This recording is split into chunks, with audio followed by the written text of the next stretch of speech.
besoknya itu akan dikonsulkan kepada tim dokter gitu ya, apakah obat itu dilanjut ataukah dihentikan terlebih dahulu. Itu namanya rekonsiliasi obat. Jadi obat yang dipakai oleh pasien itu disimpan dulu oleh apoteker ya untuk kemudian dikonsultasikan kepada tim medis apakah obat itu lanjut dan tidak ketika pasien itu dirawat di rumah sakit. Kemudian ada PIO ya, pelayanan informasi obat. Nah, pelayanan informasi obat ini banyak modelnya gitu ya, bisa bentuk leaflet, bisa bentuk promkes ya, promosi kesehatan, bisa kemudian kita menyampaikan kepada pasien pada waktu menunggu obat ya, terutama kalau pasien-pasien rawat jalan ya, itu sekitar jam 10, 11, 12 itu adalah pasien-pasien yang pas cukup banyak rame ya, sehingga kemudian mereka ngantri gitu ya. Nah, itu yang mungkin butuh sentuhan lain ya, salah satunya bisa dengan PIO, pelayanan informasi obat. Nah, kemudian juga ada yang namanya konseling gitu ya. Kalau konseling itu adalah farmasis ya yang berada baik di rawat jalan maupun di rawat inap melakukan konseling ketika memang ada pasien yang butuh gitu ya, butuh dikonseling terkait dengan obat ya.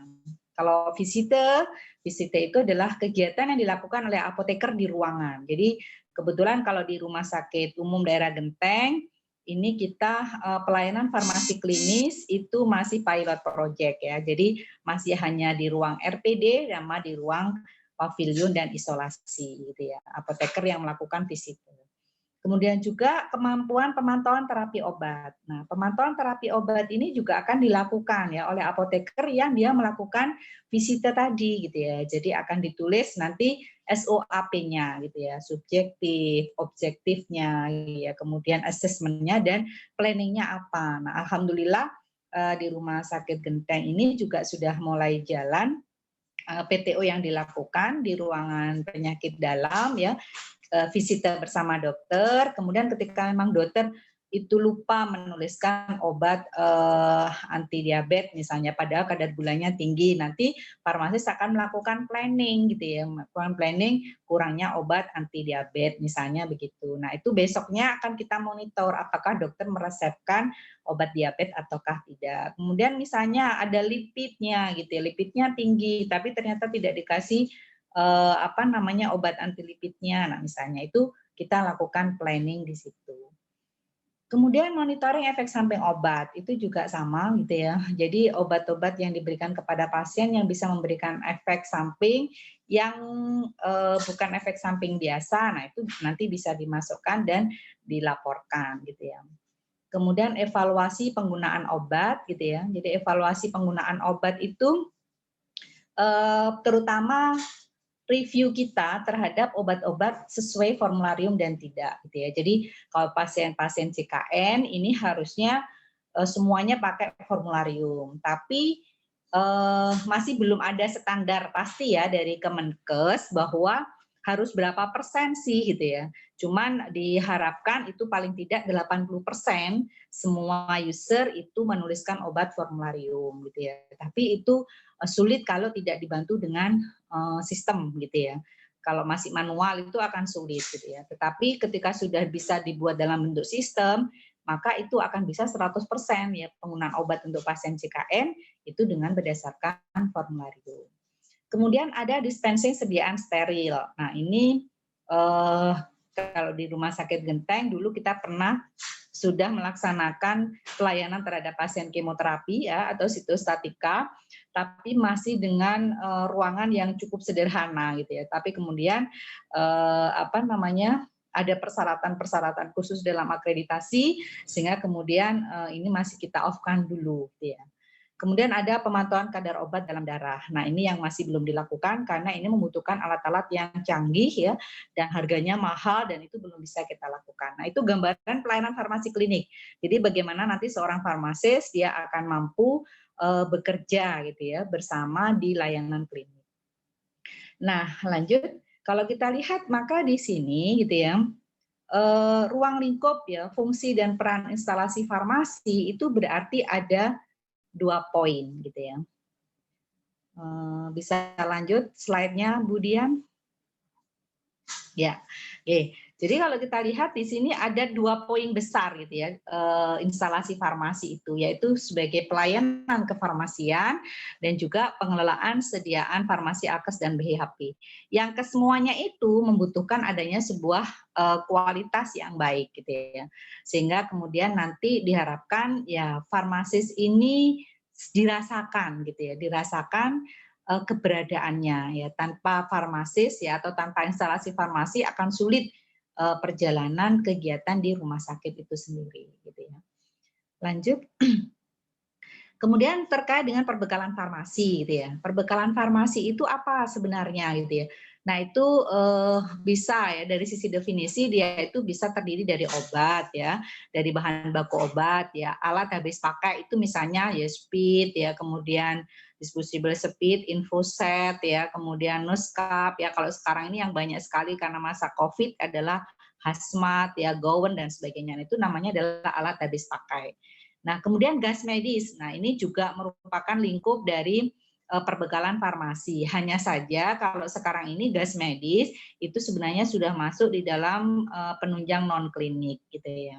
Reagen laboratorium, nah itu juga sebenarnya merupakan bagian dari perbekalan farmasi, tapi sekarang juga sudah menjadi bagian tersendiri ya. Zat radiologi, fisioterapi, dan alat kesehatan besar seperti ventilator dan sebagainya. Nah itu adalah merupakan bagian dari perbekalan farmasi. Tetapi terkait dengan sisi praktiknya di masing-masing rumah sakit itu akan tergantung dengan kebijakan. Apakah semuanya itu dikelola oleh farmasi ataukah kemudian diberikan di masing-masing unit gitu ya. Itu adalah perbekalan farmasi. Nah, kemudian bagaimana pengelolaannya gitu ya. Jadi kalau pengelolaan perbekalan farmasi itu selalu ini ya, sudah harus hafal di luar kepala gitu ya. Tapi masih dalam otak gitu ya. Jadi ada pemilihan, ya perencanaan kebutuhan, pengadaan yang sesuai dengan perencanaan, penerimaan, penyimpanan dan distribusi. Nah, ini adalah merupakan pengelolaan perbekalan farmasi. Jadi poin 1 yang ada di PMK nomor 72 tahun 2016 tadi itu adalah ini gitu ya. Nah, kemudian nanti kita akan bahas satu-satu ya poin ini. Nah, kemudian yang berikutnya di dalam bahasan pengelolaan obat, nah itu ya next kemudian itu ada yang disebut dengan drug management cycle. Nah, ini juga sesuatu yang harus sangat dekat gitu ya dengan farmasis ya, terutama yang melakukan pengelolaan obat dari aspek perbekalan farmasi ya, yaitu ada selection, procurement, distribution dan use ya. Jadi selalu berkaitan dengan selection di situ ada pemilihan ya, procurement itu tadi ada perencanaan dan pengadaan gitu ya, penerimaan ya, kemudian distribution gitu ya, pemilihan, kemudian use. Kalau yang use ini yang lebih mengarah ke pelayanan farmasi klinis gitu ya.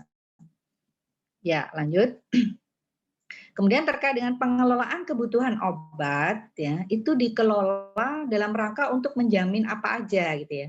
Nah, ini yang harus dipahami gitu ya oleh semuanya, bahwa pengelolaan obat itu bukan asal beli obat gitu ya, tetapi harus tepat ya dari sisi jumlah dan jenis perbekalan farmasinya, kemudian tepat dalam melakukan penyimpanannya ya, ketepatan waktu penyampaian, jaminan mutu dan juga ketepatan penggunaannya. Nah, itu adalah prinsip dari pengelolaan kebutuhan obat. Nah, tadi kan di drug management cycle itu ada seleksi gitu ya, atau selection tadi. Nah, seleksi itu apa gitu ya? Nah, ini pemilihan ya, kegiatan untuk menetapkan jenis sediaan farmasi yang mau dibelanjakan di sebuah rumah sakit. Nah, itu sesuai dengan kebutuhan. Nah, itu adalah selection ya.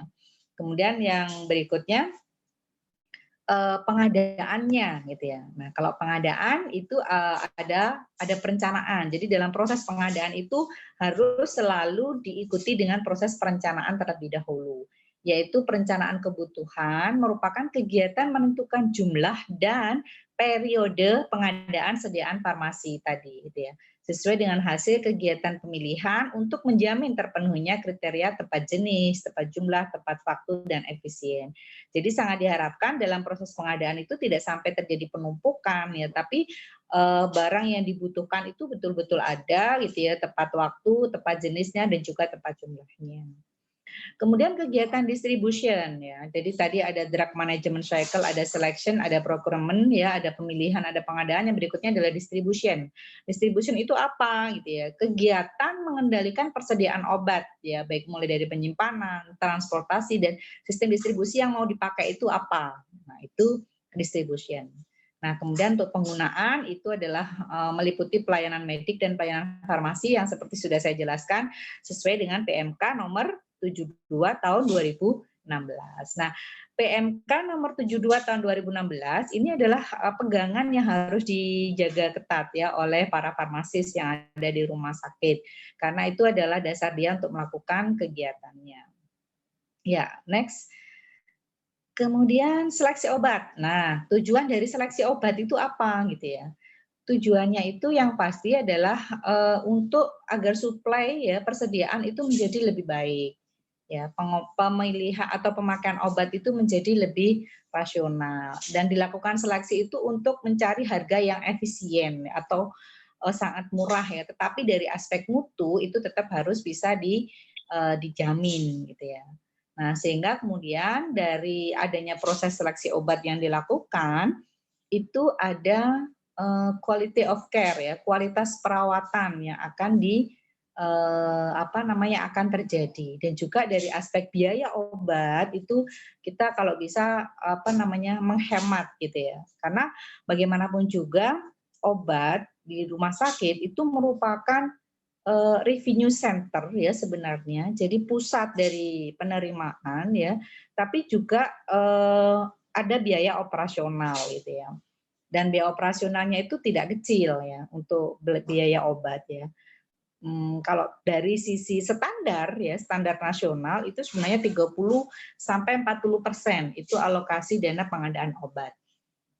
Tapi masing-masing rumah sakit itu sangat bervariasi gitu ya, tergantung dari tipe rumah sakitnya gitu ya, dan juga kebijakan dari manajemennya gitu ya. Jadi diharapkan kalau obat itu pas gitu ya, itu nggak sampai kekurangan obat, jadi nggak sampai kelebihan obat. Nah, itu yang harus dipikirkan ya oleh para farmasis yang ada di rumah sakit ya.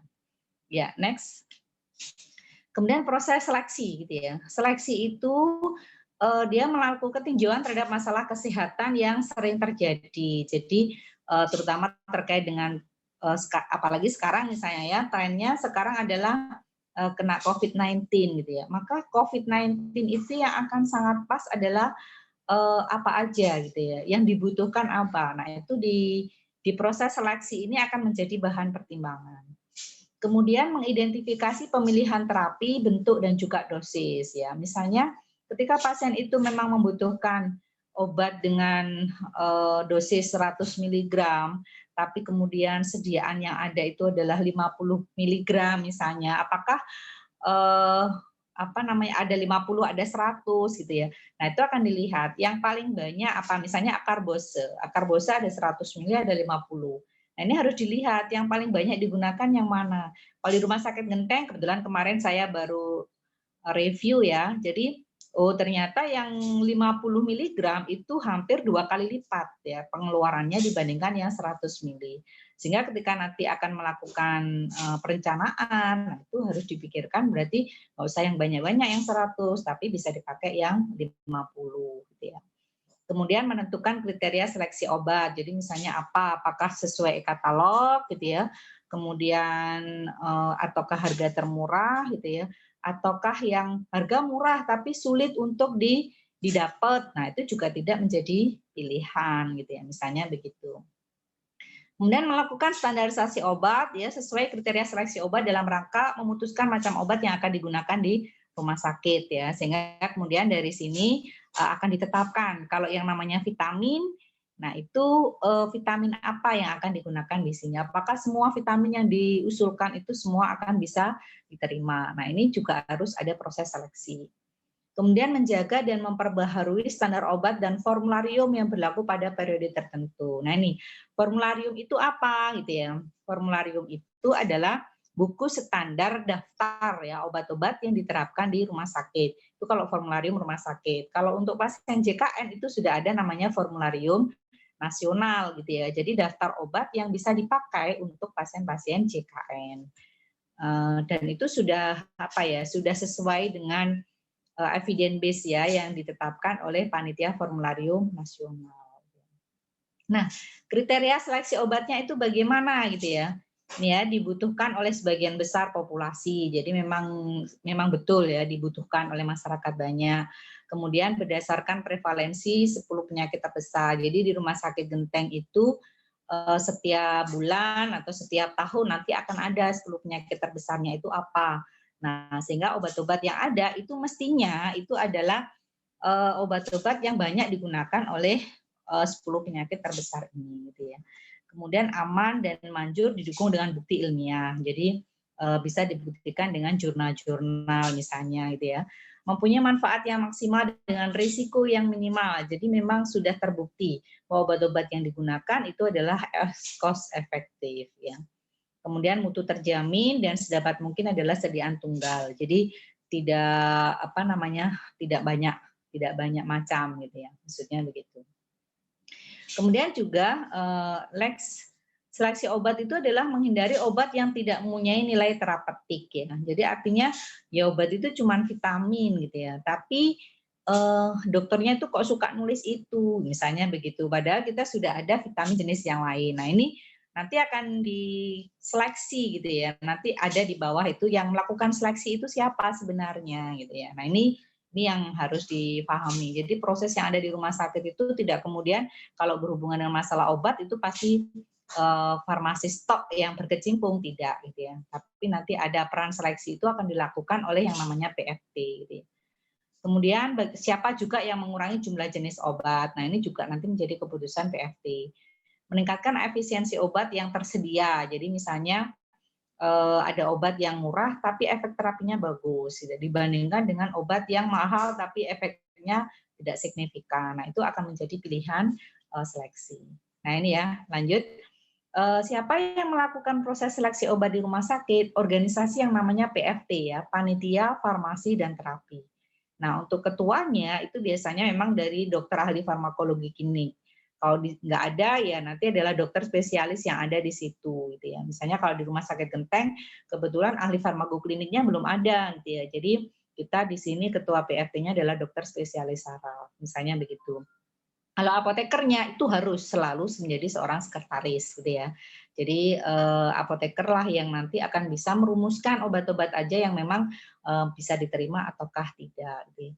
Nah, anggotanya itu bisa seorang dokter, perawat ya atau apoteker yang lainnya dan juga yang tenaga kesehatan lain tuh bisa kalau dibutuhkan. Cuman kalau di Rumah Sakit Genteng untuk PFT-nya itu adalah kepalanya PFT itu adalah dokter spesialis saraf, apotekernya farmasi, dan anggotanya hampir semuanya adalah dokter umum dan dokter spesialis gitu ya. Ya, lanjut peran PFT gitu ya. Peran PFT apa gitu ya. Jadi mungkin adik-adik bisa nanti ya kalau misalnya pas kunjungan ke rumah sakit ya, kalau sudah mungkin lewat masa pandemi gitu ya. Di rumah sakit itu pasti memang selalu yang akan terlihat adalah dokter, perawat gitu kan. Termasuk ya tadi ya farmasisnya itu kita harus menampilkan diri gitu ya. Bisa di rumah sakit itu kita menjadi posisi yang sangat menentukan juga dalam pelayanan farmasi rumah sakit gitu ya. Nah, itu tidak mudah gitu ya untuk menasihati staf medik ya, manajemen ya. Itu tidak mudah ya. Sehingga kemudian di situ PFT, makanya tadi PFT itu harus dokter ya, spesialis gitu ya yang menjadi ketuanya sehingga nanti akan bisa didengar gitu ya. Kemudian juga peran PFT mengembangkan kebijakan obat dan juga SOP operasional prosedur ya. Evaluasi dan seleksi obat formularium itu. Jadi dari obat-obat yang masuk di formularium ini ada berapa? Nah, ini kebetulan saya juga sebagai sekretaris PFT ya. Jadi saya pun juga melakukan evaluasi terhadap obat-obat formularium di rumah sakit. Ini ada berapa persen? Kebetulan kalau di Rumah Sakit Genteng masih belum bagus ya, belum 100% karena belum didukung oleh SIM yang bagus. Tetapi evaluasi itu ada. Nanti akan kita sampaikan kepada PFT bahwa ketaatan terhadap formularium nasional itu masih jauh gitu ya, sekitar 70-an%. Nah, kalau formularium rumah sakit ya memang harus 100% gitu ya. Itu gambarannya begitu. Kemudian menilai penggunaan untuk mengidentifikasi terjadinya masalah yang akan terjadi. Gitu ya. Ya, lanjut. Ya, peran PFT yang kedua mempromosikan ya penggunaan obat yang rasional, mengelola terjadinya ADR ya, adverse drug reaction ya. Jadi adanya apa namanya reaksi obat yang tidak diinginkan, kemudian mengelola medication error. Nah, ini nanti akan ada mekanisme di sini namanya kendali mutu gitu ya. Jadi kalau misalnya ada medication error, nah itu harus ada yang melapor siapa, kemudian ada formnya gitu ya. Kemudian ditindaklanjutnya seperti apa. Nah, itu ada. Nah, itu harus diketahui oleh PFT gitu ya. Yang nanti ke mutu juga. Nah, kemudian bagian struktur ya, lanjut. Bagian struktur apa namanya dari PFT. Nah, ini kalau kita lihat ya hubungannya gitu ya. Farmasi rumah sakit itu berada di bawah wakil direktur penunjang medik ya. Kemudian di situ ada hubungan dengan panitia farmasi dan terapi dalam hal apa? Usulan kebijakan obat. Nah, panitia farmasi dan terapi itu ada di bawahnya komite medik gitu kan. Komite medik itu berada langsung dari direktur gitu ya. Jadi itu posisi farmasi rumah sakit ya berhubungan dengan PFT gitu ya. Ya, lanjut. Kemudian ini kalau kita lihat ya, gambarnya nggak kelihatan ya. Ya, obat ya nanti farmasi memberikan informasi kepada PFT, kemudian PFT memberikan usulan kebijakan kepada manajemen, dan kemudian manajemen membuat kebijakan ya berupa pedoman, berupa program, berupa SOP gitu ya untuk ditindaklanjuti oleh farmasi gitu ya. Nah, ini kemudian yang berikutnya itu adalah perencanaan. Jadi itu satu tahapan sudah selesai ya, tahapan tadi namanya selection ya. Kemudian yang kedua adalah procurement tadi ya, di drug management cycle obat tadi ada procurement. Nah, procurement itu di dalamnya ada yang namanya perencanaan kebutuhan obat. Nah, ini idealnya berdasarkan penggunaan periode yang lalu gitu ya. Dan dari sisi metode itu ada 3 ya, ada metode morbiditas ya atau metode epidemiologi, ada metode konsumsi dan juga ada metode gabungan ya, morbiditas itu dan konsumsi. Nah, ini bagannya sama ya, jadi nanti dari metode konsumsi ataupun metode epidemiologi akan digunakan untuk oleh tim perencanaan obat menyusun kebutuhan obat yang itu nanti akan disampaikan ya melalui namanya RKO ya, rencana kebutuhan obat.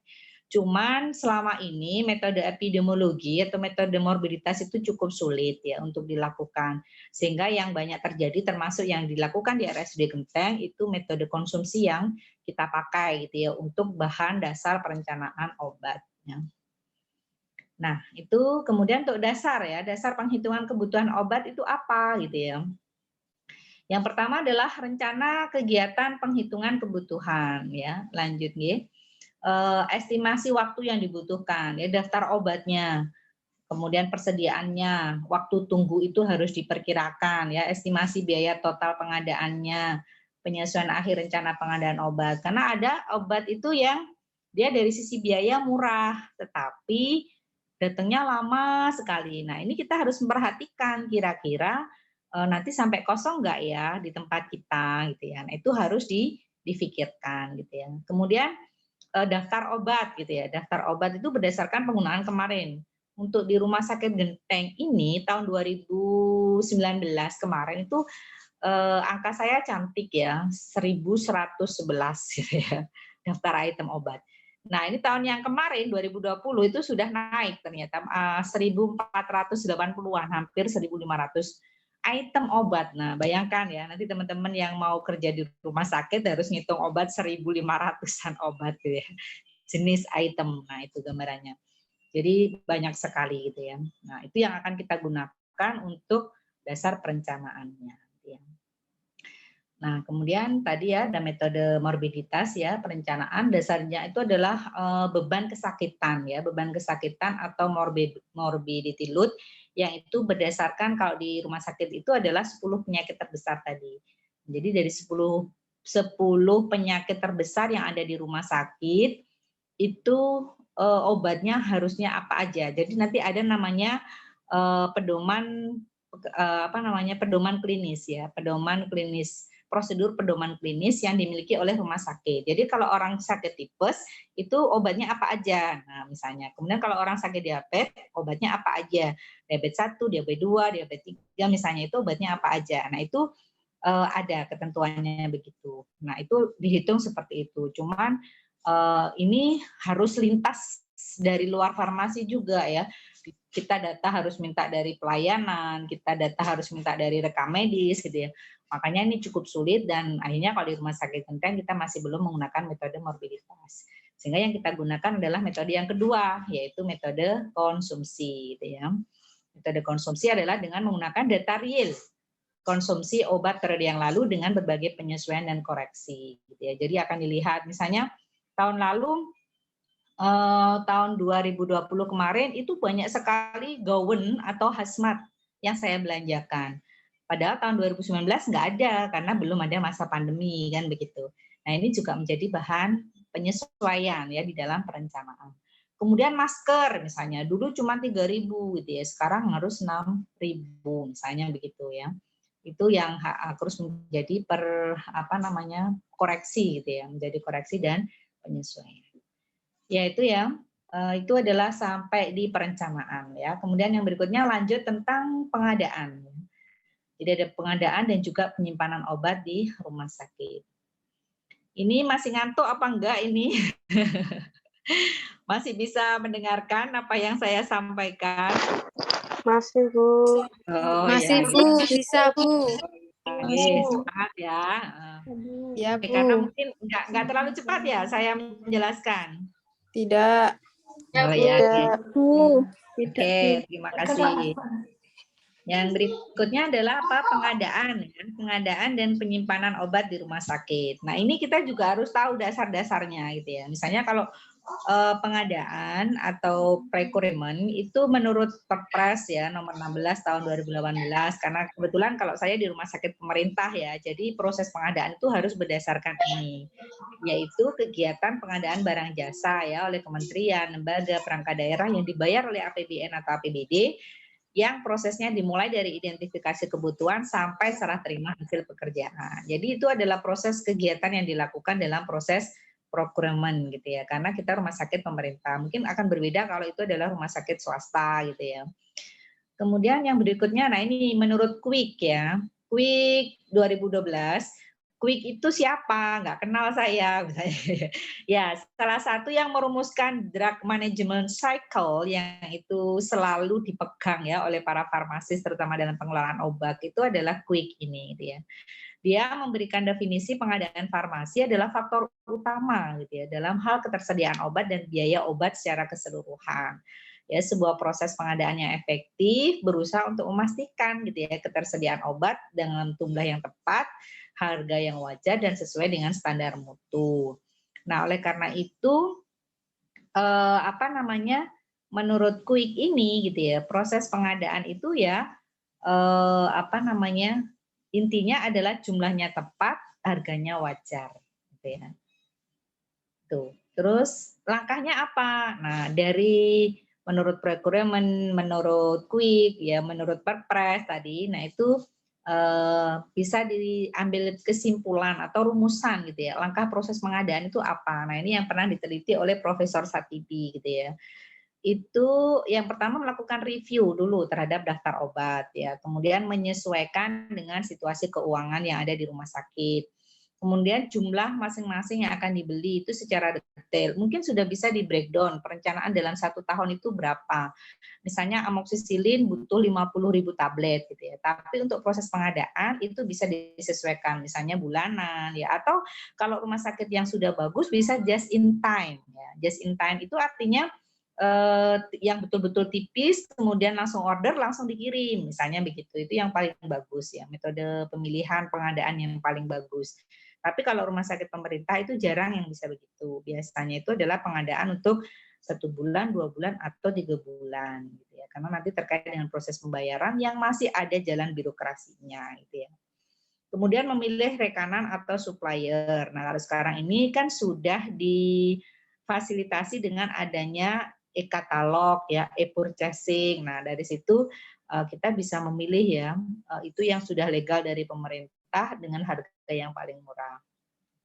Kemudian membuat kontrak ya atau MOU, memonitor pengiriman barang. Jadi ini sudah order tapi kok ternyata nggak dikirim-kirim. Nah ini kenapa? Nah ini bisa dilakukan komunikasi ya dengan pihak supplier. Kemudian menerima dan memeriksa barang sampai melakukan pembayaran. Nah itu adalah proses pengadaan. Ya. Dalam proses pengadaan itu ada juga penerimaannya, gitu ya. Yaitu merupakan kegiatan menjamin kesesuaian jenis, spesifikasi, jumlah mutu, waktu penyerahan dan harga ya. Semua itu yang diterima berupa dokumen-dokumen yang terkait dengan penerimaan.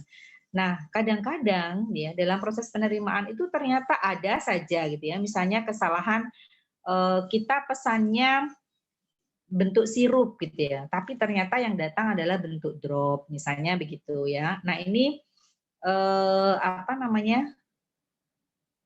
Ada saja yang seperti itu ya. Kalau standarnya itu seharusnya zero gitu ya, zero kesalahan gitu ya. Tetapi ternyata tidak bisa juga gitu ya.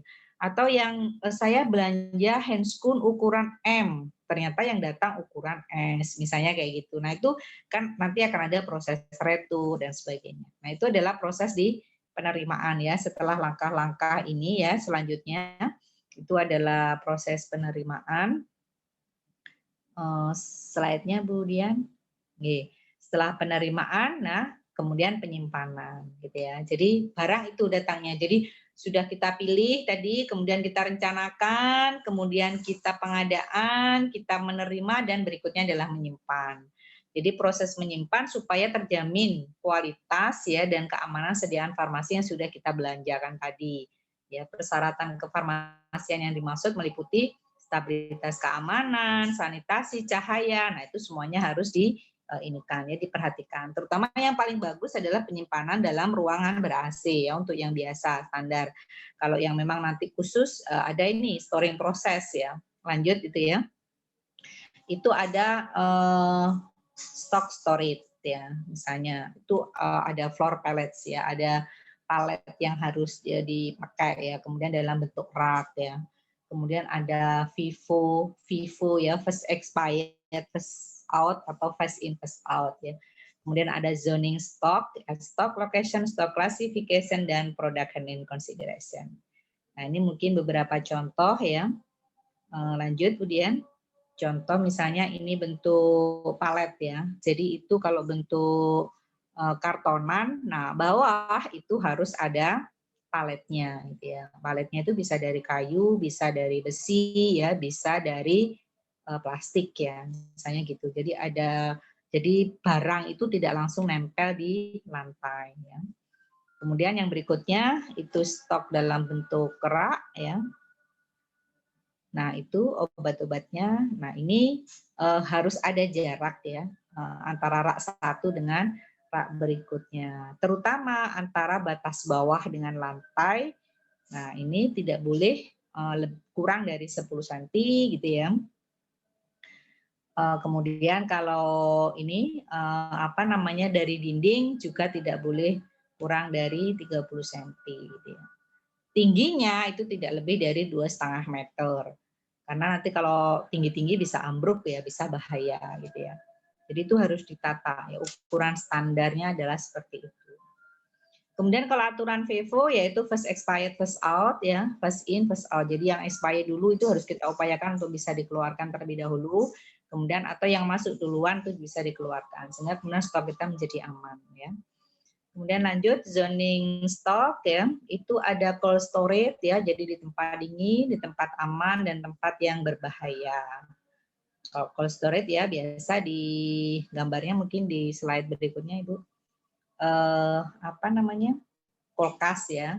Jadi di kulkas yang nanti kulkas yang betul itu adalah yang dia memiliki standar pengontrol suhu gitu ya.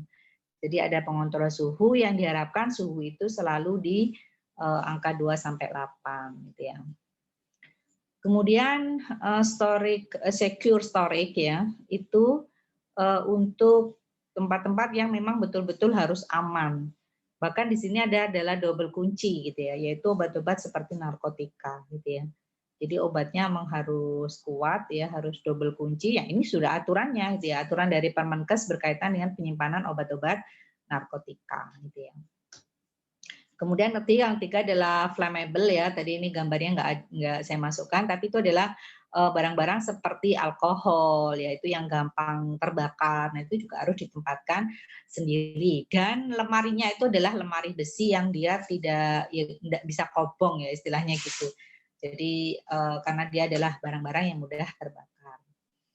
Kemudian stock location ya, ini harus kita memahami untuk tempat-tempat yang sudah fixed location ya. Jadi obat-obat emergency, obat-obat service ini tata cara kita menempatkannya maksudnya ya.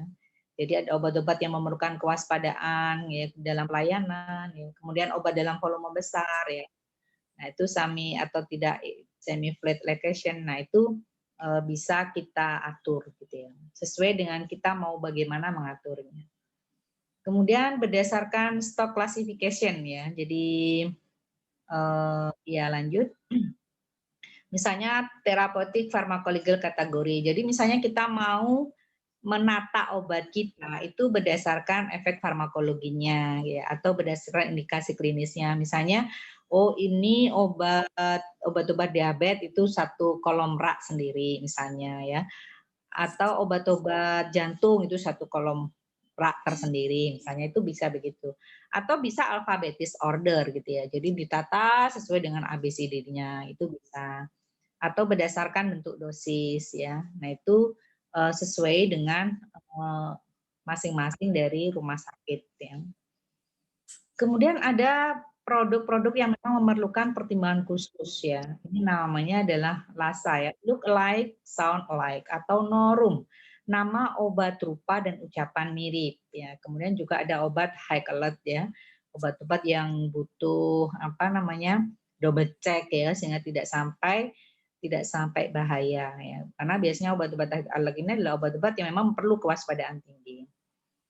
Nah, untuk yang obat-obat LASA itu tidak boleh bersisian ya, harus ada selang. Jadi misalnya ada di sini eflagen 25 mili dengan eflagen 50, maka natanya itu tidak boleh jejer itu ya. Jadi harus dikasih selang. Nanti ada beberapa gambarnya ya. Kemudian ada juga mungkin teknik Talman letter ya. Jadi penggunaan kata-katanya hampir sama, nah itu penulisannya itu yang harus beda. Ini contoh ya, look alike ya. Ranitidin dan ondansetron ya, itu hampir sama kemasan ampulnya. Kebetulan ini dia sama-sama ya untuk anti mual gitu ya. Mungkin nggak cukup bayar, tapi ya cukup penggunaannya. Biasanya kalau ondansetron itu anti mual yang pasca operasi. Gitu ya. Kalau ranitidin biasanya orang-orang yang mengalami mual di ruang perawatan saja. Nah, ini kemudian juga ada digoxin ya sama sirdalut. Nah, ini bentuk-bentuknya itu mirip ya, tapi dia beda gitu ya penggunaannya. Nah, ini obat-obat yang masuk dalam kategori LASA. Kemudian ini obat-obat vial ya, injeksi ya, ceftriaxone, ceftazidime ya, cefotaxime, itu kemasannya hampir sama ya. Harus betul. Jadi kalau mau lihat yang seperti ini itu harus dikasih tanda ya, kasih tanda LASA gitu ya. Kemudian nanti naruhnya itu juga harus tidak berjejeran. Nah, ini contoh Talman letter pada sound alike. Jadi hampir sama ya, Elvasin sama Elastin misalnya, Cernevit sama Cravit. Nah, ini tulisannya yang dibuat besar kecil gitu ya. Sehingga kemudian orang itu akan perhatian ya, maksudnya begitu. Orang itu akan menjadi perhatian ketika mau melihat ini gitu ya, melihat obat ini atau mengambil obat ini. Bener kan? Misalnya Glimepiride 1 sama Glimepiride 2 misalnya itu kadang-kadang kemasannya hampir sama. Oke, kurang sedikit ya. Ini contoh gambar like ya, high electrification. Itu obat-obat yang butuh itu adalah ini aja ya, contoh-contoh itu. Kemudian lookalike sound alike, nah itu Cardase 5 mili sama 10 mili. Nah, lanjut bawahnya itu Ibu. Nah, itu bisa disisipi dengan obat yang lain gitu ya. Jadi letaknya obat-obat yang high alert sama obat-obat yang LASA itu bisa tidak jejer gitu ya. Gitu. Nah, terus ini ya lanjut, ada daftar ya, daftar obat yang masuk dalam kategori high alert. Jadi obat-obat ini nanti obat-obat yang harus dikasih tanda high alert medication. Jadi biasanya tandanya merah ya. Jadi merah itu artinya ya perhatian gitu ya. Kalau ada obat-obat ini itu betul-betul harus cek ya, double cek, sehingga tidak sampai keliru ketika mengambil. Ya, kemudian penyimpanan juga sama gitu ya. Misalnya ini ya lanjut itu high alert medication ya atau HAM disimpan sesuai dengan persyaratan stabilitas bahan obat ya. Narkotika psikotropika juga disimpan di tempat yang terkunci. Kemudian yang high alert medication disimpan dengan penandaan khusus ya. Itu contohnya kalau yang Lassa misalnya ada dobutamin sama dopamin gitu ya. Lanjut bawahnya. Nah, itu harus terpisah ya. Jadi bisa ya itu tadi supaya lebih hati-hati nggak sampai keliru ya, maksudnya begitu. Nah, kemudian ya itu gambaran tentang penyimpanan ya. Sekarang kita sampai di bahasan distribusi. Ini waktunya masih kurang berapa menit, nggak sedikit lagi insya Allah ya. Distribusi itu adalah kegiatan ya untuk menyalurkan atau menyerahkan sediaan farmasi dan alat kesehatan bahan medis habis pakai dari tempat penyimpanan sampai ke unit layanan, baik itu pasien ya dengan tetap menjamin mutu, stabilitas, jenis, jumlah, dan ketepatan waktu. Nah, dalam sistem distribusi ini kalau menurut PMK 72 tahun 2016 itu ada sistem persediaan lengkap di ruangan. Jadi floor stock ya. Jadi farmasi itu punya simpanan obat di ruangan rawat inap.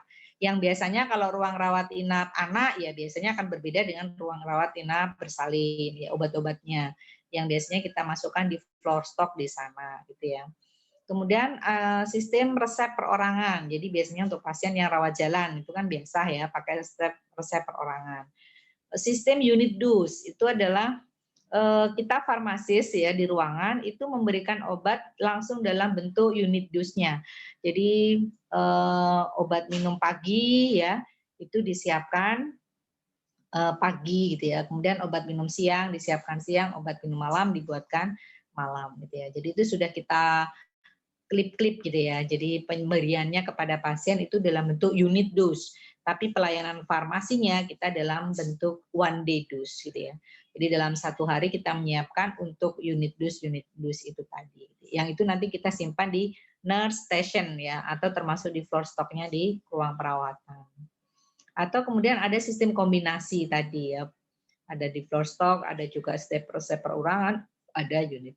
Nah, sekarang yang paling baru itu adalah ADM ya, Automatic Dispensing Machine. Nah, ini di rumah-rumah sakit besar yang di luar negeri biasanya. Nah, ini bentuknya itu adalah dalam bentuk rak gitu ya. Jadi rak-rak itu sudah diisi obat. Ya, rak-rak itu sudah diisi obat yang itu nanti akan disambungkan dengan software. Jadi misalnya rawat jalan misalnya si A minum 3x1 ya, itu di entry itu kemudian di obatnya itu sudah langsung terkemas bentuk plus etiketnya, obat dan etiketnya. Nah, itu kalau yang di Indonesia ya, yang kemarin saya tahu itu Rumah Sakit Bethesda Jogja itu sudah menerapkan ini. Sehingga dia itu bisa melayani resep ya, itu 400 sampai 4.000 resep ya sehari, itu dengan sedikit SDM. Jadi memang ini kayak robot ya. Jadi kita ngetik obatnya itu keluar sendiri gitu ya. Gambarannya itu gitu. Itu namanya automatic dispensing machine. Ini kalau misalnya dimiliki, cuman harganya cukup mahal ya, bermiliar-miliar. Kalau misalnya memang ini dipunyai oleh rumah sakit, itu akan sangat mengurangi SDM. SDM dalam bentuk manusia ya, karena sudah digantikan oleh mesin ini tadi, automatic dispensing machine. Ini tapi sangat bagus ya, pelayanannya akan jadi sangat cepat dan nggak capek tentunya ya. Cuman itu tadi karena yang bekerja dalam mesin. Nah, ini kemudian lingkaran yang terakhir yaitu use atau penggunaan obat ya. Penggunaan obat yang rasional itu menjadi ikon penting gitu ya dalam bidang farmasi gitu ya. Di situ juga WHO menerapkan ya pasien harus menerima obat itu dengan sesuai kebutuhan kliniknya gitu ya. Sehingga ini adalah pasien oriented. Makanya kalau sekarang itu ada namanya PCC gitu ya, pasien critical care gitu ya. Jadi ada semacam itu, harusnya kolaborasi antara tenaga kesehatan bahwa yang akan diselesaikan oleh pasien itu ya pemberiannya sesuai dengan kondisi klinis gitu ya. Itu begitu. Kemudian dosis yang tepat secara individual, waktu pemakaian yang terukur. Nah, itu menjadi PR gitu ya. Untuk bisa diselesaikan pada setiap pasien. Parameternya itu bisa dengan menggunakan indikator penggunaan obat yang rasional ya, penggunaan antibiotik, penulisan obat generik dan kesesuaiannya dengan formularium. Nah, itu yang bisa diukur gitu ya. Yang itu bisa diukur, bisa diselesaikan dan tapi di sini memang membutuhkan peran dari farmasis gitu ya. Sehingga farmasis itu pekerjaannya sangat luar biasa gitu ya. Baik itu klinis maupun administrasi itu dikuasai semua oleh farmasis. Ya. Insya Allah itu ya, itu gambaran dari drug management cycle, yaitu tadi ada selection, procurement, ya, distribution dan use ya, yang semua itu bisa digunakan dalam rangka untuk meningkatkan kualitas ya atau mutu pelayanan kefarmasian. Insya Allah itu Bu Dian. Yang terakhir adalah salam pantun saya gitu ya. Karena saya dari orang Banyuwangi gitu ya. Jalan-jalan ke Banyuwangi, jangan lupa naik kereta. Ayo belajar manajemen farmasi, semoga manfaat untuk kita semua. Terima kasih. Assalamualaikum warahmatullahi wabarakatuh. Waalaikumsalam Waalaikumsalam warahmatullahi Waalaikumsalam warahmatullahi wabarakatuh. Baik. Waalaikumsalam warahmatullahi wabarakatuh. Ibu Ida, terima kasih untuk penyampaian materinya pada siang hari ini tentang manajemen farmasi, dan tentunya ini ada hal-hal baru yang sudah dilaksanakan di rumah sakit, tapi kalau secara teori kan kita biasanya masih pakai literatur dahulu gitu ya, Bu ya. Jadi mungkin ada hal baru seperti tadi EVM ya Bu ya, alat untuk mengecek itu ya, secara ini tidak hanya menggunakan beberapa metode yang sudah ada, tapi bisa ada apa yang namanya inovasi baru gitu ya di rumah sakit. Baik Bu Ida, setelah penyampaian kita masuk pada sesi diskusi. Semoga Bu Ida berkenan ini untuk menjawab beberapa pertanyaan dari mahasiswa yang telah menyimak penyampaian materi pada hari ini. Ya, kepada para partisipan yang telah hadir, mahasiswa Akbar 2018, kami persilahkan untuk bertanya gitu ya, terkait dengan hal yang sudah disampaikan oleh Bu Ida tadi, terkait dengan manajemen farmasi rumah sakit. Ya, mungkin silakan dibuka mic-nya atau audionya ya untuk sesi diskusi ini. Silakan.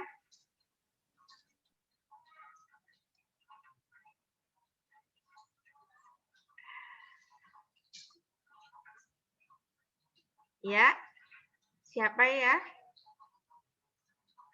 Oke, Bu Ida, yang tadi ada chat Bu Ida satu nih sambil menunggu pertanyaan yang lain. Bagaimana gitu ya Bu, cara untuk mendapatkan data real yang dimaksud di metode konsumsi Bu? Kalau di rumah sakit itu data real yang dimaksud untuk bisa melaksanakan metode konsumsi itu menggunakan dokumentasi apa saja Bu?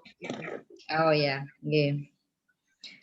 terima kasih Bu Dian. Ya, jadi dari metode konsumsi yang memang sering digunakan ya oleh rumah sakit ya dalam rangka untuk melakukan perencanaan. Jadi data real itu adalah data pengeluaran obat ya, data pengeluaran obat yang itu ke pasien ya atau yang dikeluarkan oleh farmasi ke ruang-ruangan.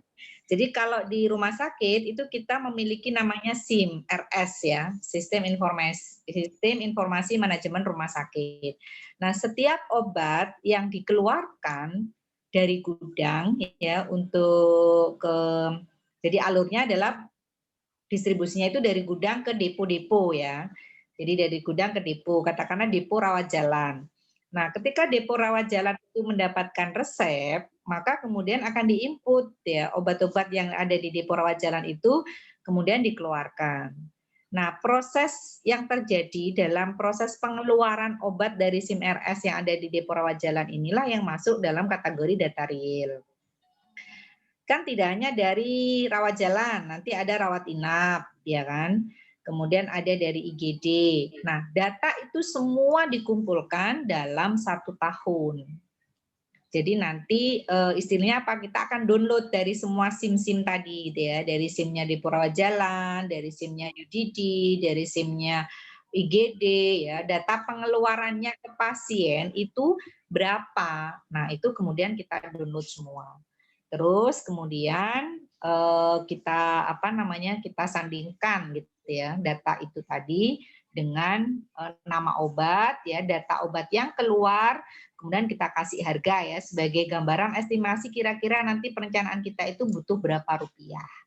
Itu begitu Bu Dia. Nah, untuk proses perencanaannya sendiri kalau di rumah sakit memang biasanya kita pakai stok aman itu ditambah dengan 20%. Jadi stok real yang sudah diketahui selama 1 tahun tadi ditambah dengan 20% dari sisi kuantitasnya itu ketemu berapa. Nah, itulah yang perencanaan kita di masa yang akan datang.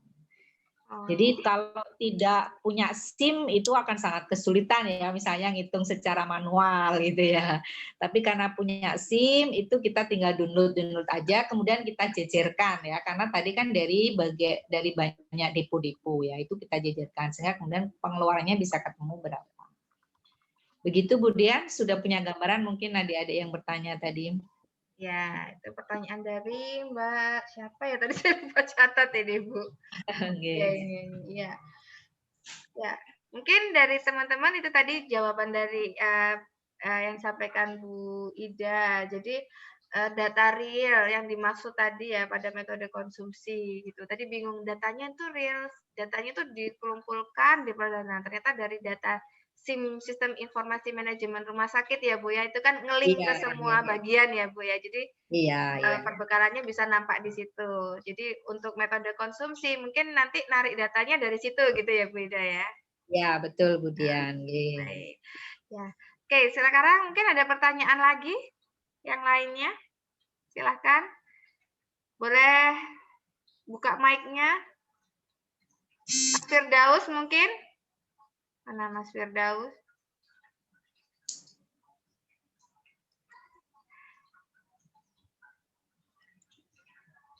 Atau Mbak Nabila?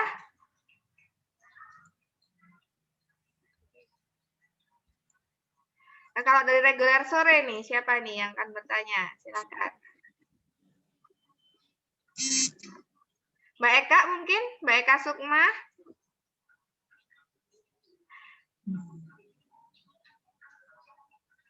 Apa malu, apa sudah jelas, apa bingung ya Bu Dian ya. Luar biasa ya Bu Ida sudah menjelaskan dengan sangat detail tadi sampai ditunjukkan contoh-contohnya gitu ya Bu. Di rumah sakit seperti apa penataannya, seperti itu. Ya. Bu, ini ada satu lagi dari siapa ya? Bu, apakah prosedur pedoman klinis itu menjadi dasar formularium rumah sakit atau bagaimana Bu Ida? Mungkin bisa menjelaskan Bu. Tadi kan Bu Ida menjelaskan ada prosedur pedoman klinis ya Bu ya? Iya, Iya, itu ya, kalau kan ya. Kalau di rumah sakit itu mungkin namanya beda-beda ya. Kalau saya dulu pernah di Dr. Sutomo itu namanya pedoman diagnosa gitu ya. Kemudian kalau di sini itu namanya PPK gitu ya. Kita menyingkatnya dengan PPK ya. Jadi PPK itu adalah pedoman yang dibuat oleh tim medis ya. Jadi yang buat itu adalah para dokter spesialisnya. Misalnya dokter spesialis paru gitu ya. Ketika beliau mau melaksanakan terapi terhadap penyakit PPOK misalnya gitu ya, itu terapi yang akan digunakan itu apa aja gitu ya. Itu terapi standar ya. Terapi standar itu yang dituliskan di dalam PPK tadi ya, prosedur pedoman klinik itu adalah terapi standar. Tapi kalau dari sisi praktiknya itu akan banyak sekali tambahan-tambahan obat ya, terutama vitamin gitu ya. Itu begitu biasanya. Kalau dari sisi standar itu obat itu sangat sederhana sekali gitu ya. Jadi dari sisi PPK itu obat sudah misalnya kayak tipoid itu paling ya wis tiampenicol, chlorampenicol kan begitu. Tapi nanti kalau sudah di praktek lapangan gitu ya, karena mungkin orangnya ada mualnya, sehingga kemudian dikasih antasida, dikasih lagi kemudian ranitidin, dikasih lagi mungkin sukrafat dan sebagainya, sehingga kemudian terjadi multifarmasi gitu ya. Nah, itulah yang namanya seni dalam melakukan terapi gitu ya, seni dalam melakukan terapi. Tetapi sebagai standar akreditasi PPK itu harus tetap ada gitu. Itu. Jadi apakah kemudian ini menjadi dasar terbentuknya formularium? Nah, kalau formularium rumah sakit iya. Tapi kalau formularium nasional, nah itu tidak gitu ya. Jadi kalau formularium nasional itu dasarnya adalah evidence base ya dari seluruh ya terapi-terapi yang ada. Kalau di nasional berarti ya kondisi di nasional ya. Biasanya mereka berdasarkan kenapa sih bisa dimasukkan di Fornas apa tidak. Kebetulan dulu waktu saya sekolah di UGM itu salah satu dosen adalah tim Fornas gitu ya. Nah, kemudian ketika kemudian ada persoalan, misalnya katakanlah di rumah sakit itu banyak sekali piracetam dan citicoline ya, itu dipakai untuk terapi orang-orang yang kena stroke ya misalnya. Itu banyak sekali di seluruh rumah sakit hampir semua ada. Tapi itu di Fornas itu sampai sekarang belum muncul gitu ya. Nah, kenapa? Karena dari tim formularium nasional itu tidak menemukan gitu ya adanya evidence base ya bahwa piracetam, citicoline itu adalah memang betul-betul berefek ya pada terapi stroke di awal gitu ya. Sehingga mereka tetap tidak bisa memasukkan piracetam dan juga citicoline itu ke dalam Fornas gitu ya. Sehingga kalau kemudian di sini itu masih tetap digunakan, itu adalah permintaan dokter di sini yang itu dimasukkan dalam formularium rumah sakit gitu ya. Sehingga kemudian dari sini itu kita bisa mengadakan obat-obat tersebut. Tapi kalau dari sisi klaim ya akhirnya itu menjadi operasionalnya rumah sakit gitu ya. Jadi tidak bisa diklaimkan ke BPJS ya karena dia tidak masuk dalam kategori Fornas itu tadi. Gitu ya. Jadi prosedur penanganan klinik itu terapi yang digunakan, jadi terapi standar yang digunakan ya di rumah sakit dalam konteks yang namanya penanganan ya. Tapi kalau dari sisi praktek di lapangan itu akan sangat variatif. Begitu Bu Dian. Baik Bu Ida, terima kasih. Bu, ini ada satu pertanyaan lagi dari Mbak Putri. Kalau di rumah sakit antara penyimpanan dengan penataan ya Bu ya, dan penyimpanan di rak itu dengan sistem FIFO atau lebih ke ABC atau dua-duanya Bu pasti dilakukan di rumah sakit? Oh ya, jadi kalau yang FIFO ya sama alfabetis itu masih digunakan gitu ya. Jadi kalau kita biasanya pertama berdasarkan bentuk sediaan. Jadi bentuk sediaan itu kalau yang bentuk tablet-tablet itu dalam rak tersendiri. Nah, dari bentuk sediaan itu tadi kemudian kita simpan berdasarkan alfabetisnya. Nah, setelah berdasarkan alfabetisnya, masing-masing obatnya itu berdasarkan FIFO dan FEVO-nya. Itu begitu. Nah, kemudian rak kedua misalnya bentuk-bentuk injeksi gitu ya. Dari bentuk-bentuk injeksi itu kemudian kita alfabetiskan. Nah, kemudian per bagian obatnya itu kemudian kita lihat FIFO dan FEVO-nya. Itu begitu gitu ya. Demikian juga dengan obat-obat di gudang ya maupun di rawat jalan. Itu begitu. Jadi sistemnya itu adalah berdasarkan bentuk sediaannya dulu ya. Terus kemudian berdasarkan alfabetisnya, terus kemudian berdasarkan FIFO dan FIFO-nya. Kalau yang kita terapkan di rumah sakit Genteng begitu. Kemudian juga kalau bentuk sediaan berarti yang infus itu kita juga golongkan di gudang infus sendiri. Kemudian yang bentuk injeksi dalam bentuk kartonan itu juga kita siapkan tempat tersendiri.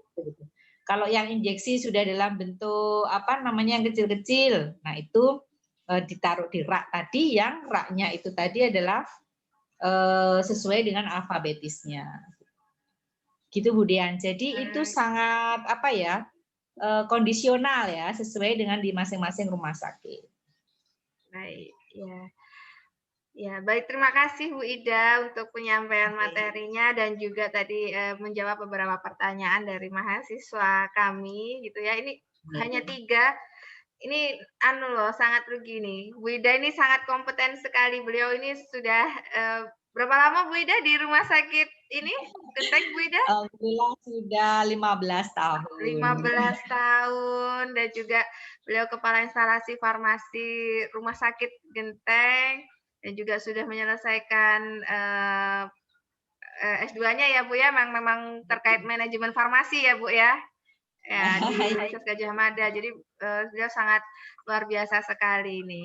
Jadi saya harap teman-teman di sini yang sudah bergabung bisa menyimak dengan baik materi yang sudah disampaikan oleh Bu Ida dan juga tadi beberapa pertanyaan yang sudah disampaikan bisa menjadi lebih jelas lagi. Jadi apa yang sudah disampaikan oleh Bu Ida.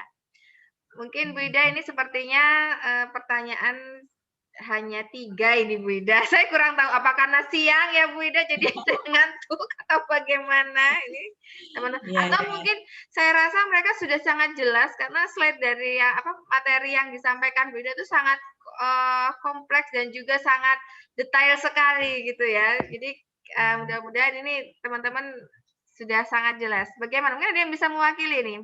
Mbak Eka bisa buka mic Mbak Eka Sukma. Nah, ini Mbak Eka Sukma kan bisa memberikan komentar ini. Bagaimana penyampaian dari Bu Ida? Testimoni ya Bu Ida ya. Ya, silakan Mbak Eka mewakili teman-temannya. Silakan buka mic-nya.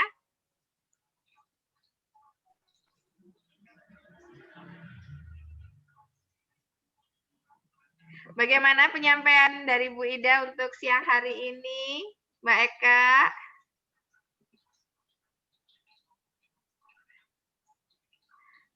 Suaranya kok nggak ada ya?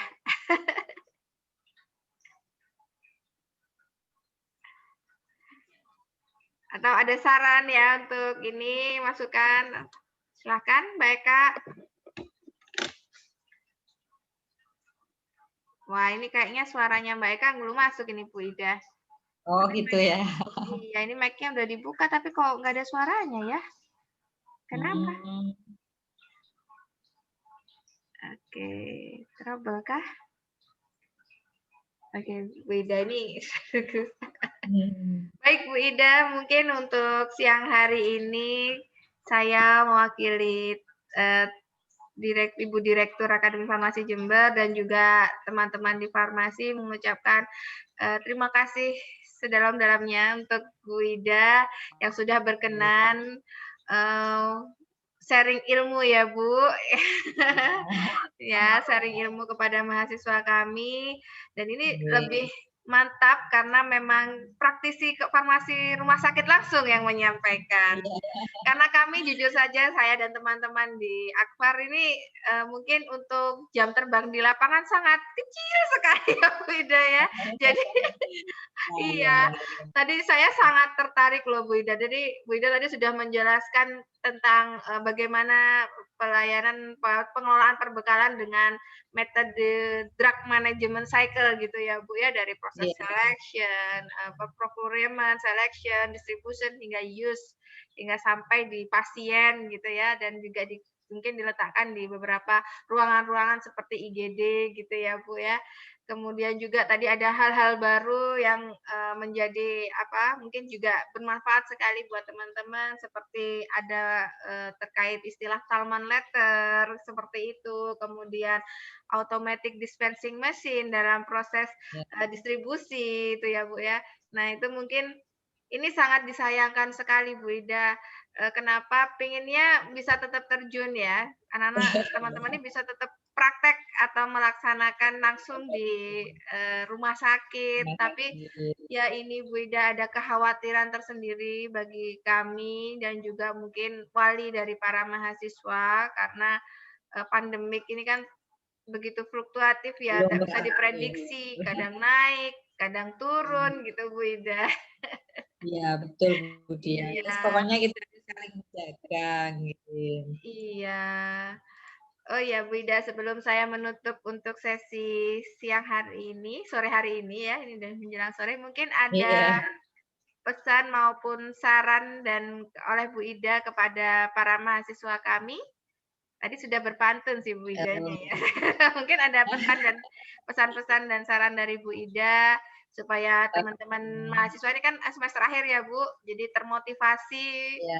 untuk tetap belajar, memperdalam ilmu dan lain sebagainya. Monggo Bu Ida sedikit testimoni Bu Ida.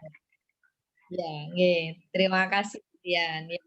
Jadi memang ini kebetulan kan adik-adik sudah terjun ya di dunia farmasi gitu kan, karena sudah masuk di akademi farmasi. Jadi mau nggak mau ya harus cinta farmasi kan begitu.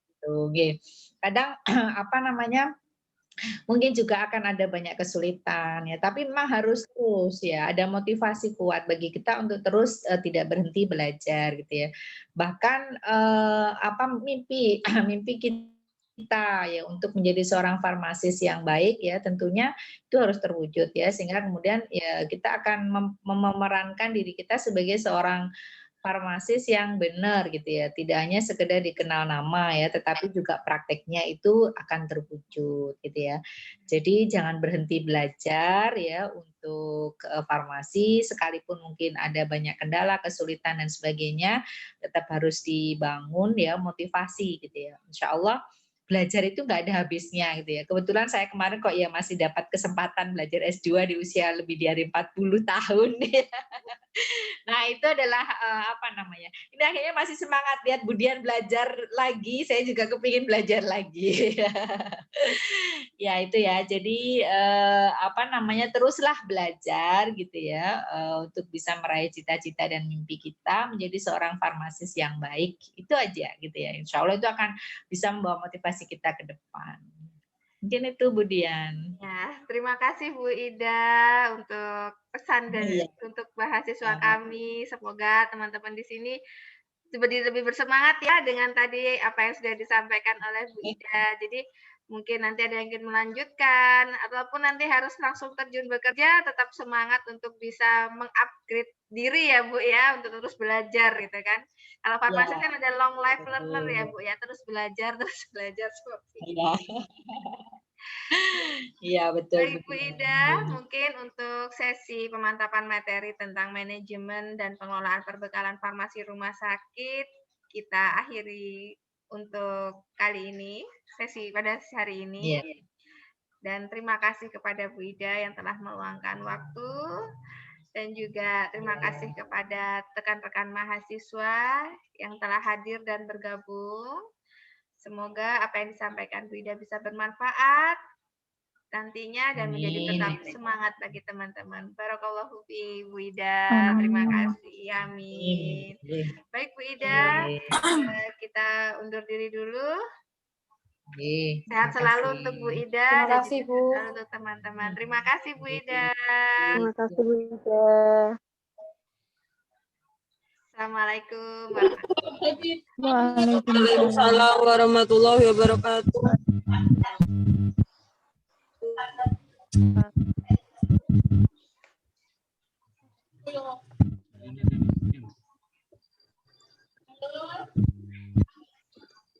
Terima kasih Bu Dian.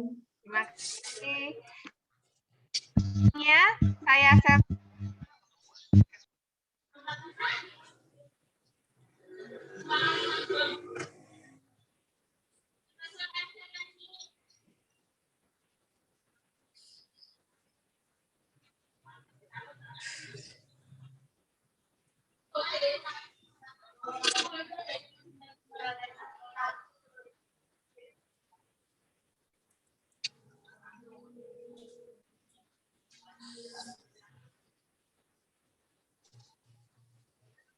Mel Melani kan awak dhewe gak usah ngisi form-forman mana ya? Paketnya 682 ya? Maaf Bu, mikrofonnya. Oh iya, sorry mikrofon saya mati. Oke, untuk absensi ada di chat ya. Yang tadi karena agak sedikit banyak yang minta akses, open access, jadi settingannya belum bisa kami perbaiki. bisa minta tolong nanti bisa absensi di kolom chat itu linknya ya. Yang mungkin belum masuk bisa absen lagi atau yang tadi sudah Untuk masuk yang reguler absen lagi. sore Reguler A dan reguler B jadi 1 absensinya. Ya. Oke. Sudah di copy? Sudah masuk?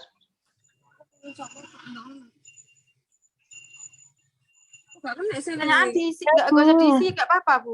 Kenapa? Pertanyaan nggak diisi, nggak apa-apa. Nggak apa-apa. Oke Bu, terima kasih Bu Dian. Terima kasih ya.